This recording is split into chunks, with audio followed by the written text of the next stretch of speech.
Hi guys, 18Dap here and welcome to this episode of Comment of the Week. Let's get the video started.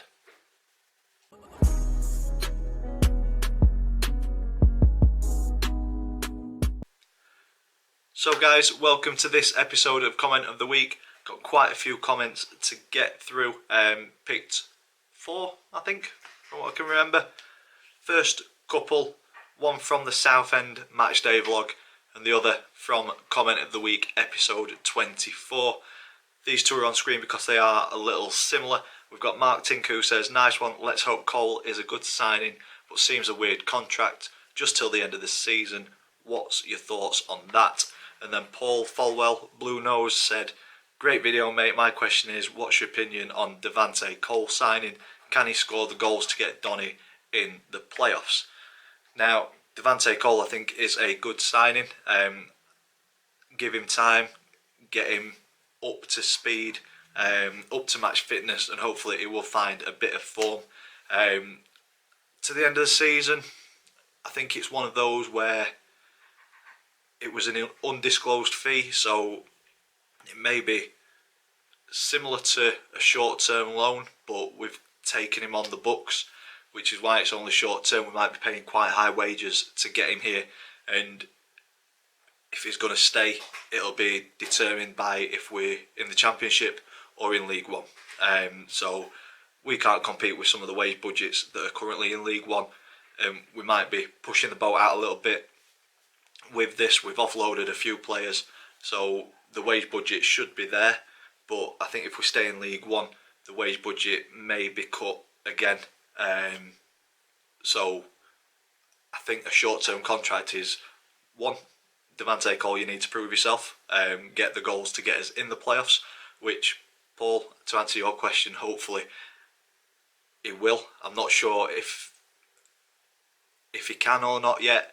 Only seen him for about 10 minutes against Southend, so give him a little bit more time and I'll be able to answer your question a bit more honestly. I'm hoping he can grab the goals with Okenabiri. We will see. But yeah, I think the short-term contract is just to try and get him to prove himself, and so we as a club are not tied down with a player who could be on quite a lot of money coming from Wigan. Thank you for the comments, you two. On to the next comment, we've got Matthew Leigh. This was on the Fleetwood Doncaster preview.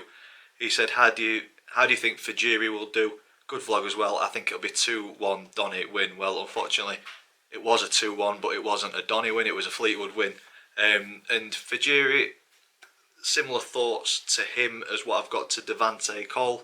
I hope they're going to hit form that we've seen them previously, but it's just we've got to give them time to gel in the team.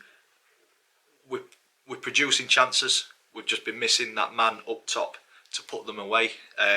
Ennis is starting to score now, but I think we need to look at playing two up front to support Ennis, and hopefully when these two get up to speed, up to match fitness, we will see the formation swapping about a bit. So I'm hoping both players do well on the run up to the end of the season.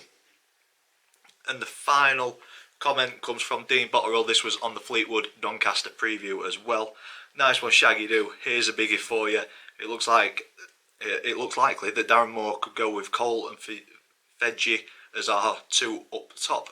Who do you see losing their place, and where does that leave Ennis? Now, for me, I like Ennis. He works hard, but he's not scored the goals that we've needed this season. He's not going to be our player next season unless we get him in the summer. I can't see that happening. So for me, we've got potential of Cole staying next season, and Fajiri's on a 2.5-year deal. So for me, they're the two that need playing rather than the loanee. I'd much rather see us developing the squad that we've got and the players who are more likely to be here next year. So it would be nice to see two up top with Cole and Okenabiri. Who would lose a place? Ennis would be one. I think you'd have to lose Ennis. But if you went with Okenabiri and Ennis, Cole could be that impact sub. And maybe by going two up top, you'd go potentially 4 in midfield, or you go 3-4-3 maybe. I mean, that kind of worked at Sunderland, played really, really well, having James and Taylor as wing backs.